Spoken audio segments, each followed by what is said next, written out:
Good morning. My first case today is Mr. S.L.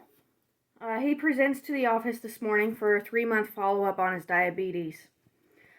He has a past medical history of insomnia, diabetes, uh, hypertension, hypercholesteremia. Um, I believe that's all he has for his past medical history. His family history: his mother is deceased. She died in her 60s due to cancer. His father is deceased as well. Um, his last known age was in his 70s, and he passed away with a heart attack. He has 4 sisters that are living. Um, their past medical history includes cancer. He has one brother that is still living, and he has no past medical history that is known. He has one sister that is deceased, and she passed away from throat cancer, and she also had depression. And then he also has 3 brothers that were deceased, and they passed away as well from cancer. He has no allergies to foods or medications.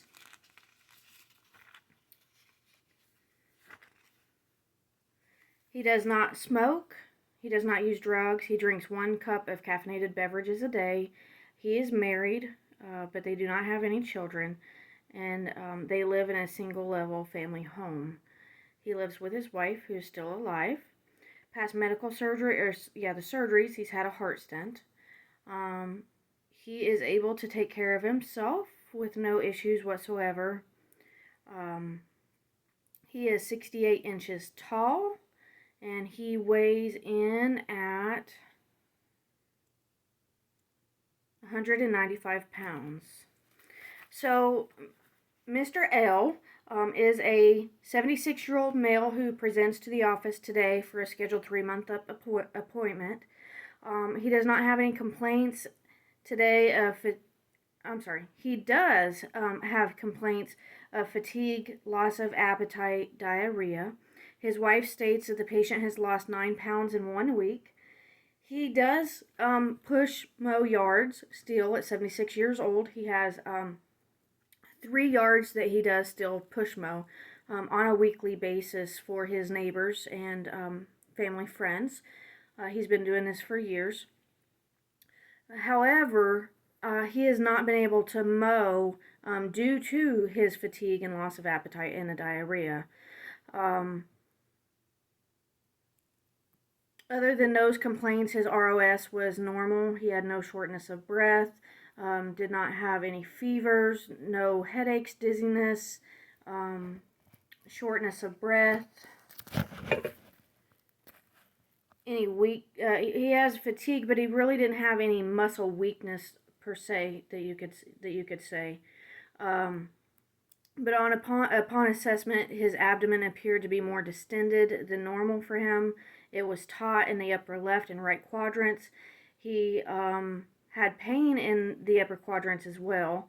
Bowel sounds were heard in all quadrants, with the left quadrants being hyperactive and the right sides just being active. He states that when he started not feeling well, he did have the diarrhea, although that has subsided now.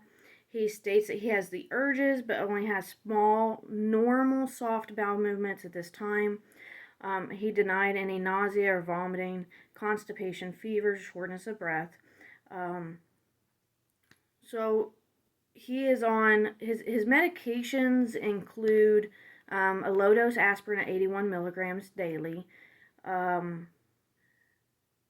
clopidogrel 75 milligrams 1 tablet daily, Lexapro 20 milligram tablet daily, HCTZ 25 milligrams 1 to 2 pills by mouth every day, depending on how bad he's swelling. Lisinopril 20 milligram tablet 1 daily. Lovastatin 40 milligrams 1 pill at bedtime. Metformin 500 milligrams 1 tablet BID. And then Pascurel 5 milligrams oral 1 tablet every day. So for this patient, because this was new onset, and with him complaining of the pain, I did go ahead and send him for a CT scan with contrast of his abdomen and pelvis, with the cancer history in his family that ran in his family. I was concerned about that. However, I was more concerned about maybe possible bowel obstruction as well with his tot as what his belly was. I was concerned as well about dehydration. With here in North Carolina, it's been in the 90s, low 100s. The heat index has been in the 1 teens. This is very, very uncommon for this area. I did inquire about his drinking. He said that he does drink adequate amounts of water and Powerade. Powerade happens to be his favorite drink, so his wife said he would rather drink Powerade than he would water, which at this time, with him being active and still mowing yards in the heat, I had to agree that that was probably a good idea for him at this point in time. So I did go ahead and start him on Cipro and Flagyl as well, due to his signs and symptoms, just to see if I wanted to be proactive, because I knew that the outpatient CT scan was going to take at least 24 hours for him to be able to go in there to it. And I had him go ahead and follow up in 1 week to see how he was doing. His vital signs at the clinic was blood pressure 118/68. He came in at 195, and he had lost weight a good bit, actually, from the last time that he was in, and it was right around 11 pounds.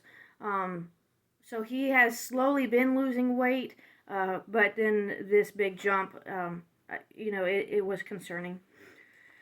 Respirations were 18, pulse was 75, his body mass index is 29.6, temperature was 98.2 orally with a resting O2 of 98%. So his vital signs were good while he was there in the clinic, but you could look at him and just tell that he was not feeling well at all. So we went ahead and sent him for that CT scan of his abdomen. We went ahead and started him on Flagyl and Cipro, and then he will follow up in the clinic in 1 week. I did go ahead and draw some blood work as well. I drew a CBC with diff, amylase, Chem 12, hemoglobin A1C, as it was his normal time, a 3-month checkup, to go ahead and be checked up on that. And I drew a TSH level and a lipid profile, and then have him follow up in 1 week.